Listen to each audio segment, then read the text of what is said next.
చెరుకు రైతుల రాష్ట్ర సదస్సు ఈ నెల 23వ తేదీన ఖమ్మం జిల్లా నేలకొండపల్లిలో జరుగుతోంది.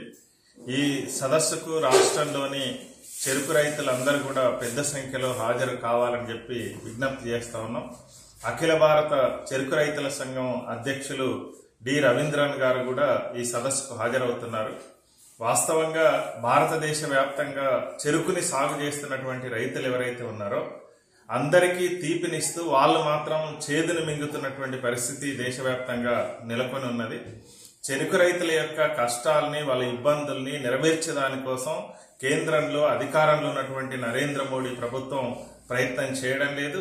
కంపెనీలకు వత్తాసు పలుకుతున్నటువంటి పరిస్థితి ఉంది.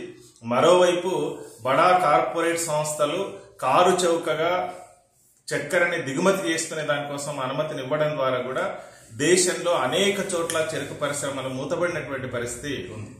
మరోవైపు చెరుకు పండించి ఆరుగాలం కష్టపడి దాన్ని కంపెనీలకు ఇచ్చిన తర్వాత కనీసం నెల రోజుల లోపలైనా రైతుల ఖాతాల్లో డబ్బులు జమ చేయనటువంటి పరిస్థితి ఉంది.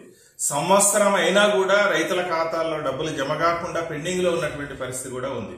వాటన్నింటినీ సకాలంలో రైతుల ఖాతాల్లో జమ చేయాలని చెప్పి మేము విజ్ఞప్తి చేస్తున్నాం.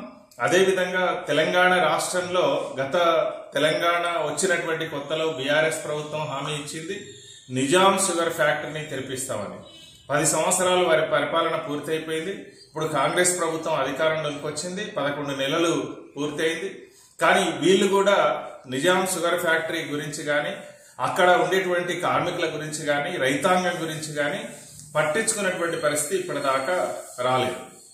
అదేవిధంగా పండించినటువంటి పంటకి ఏదైతే ఉందో వీళ్ళు మద్దతు ధర గ్యారంటీగా ఉండేటట్లు చూస్తాము. 4,000 రూపాయలు టన్నుకు అనేటువంటిది ఎన్నికల మేనిఫెస్టోలో పెట్టారు. దాని అమలు కోసం కూడా కనీసమైనటువంటి ప్రయత్నం ఈరోజు లేదు.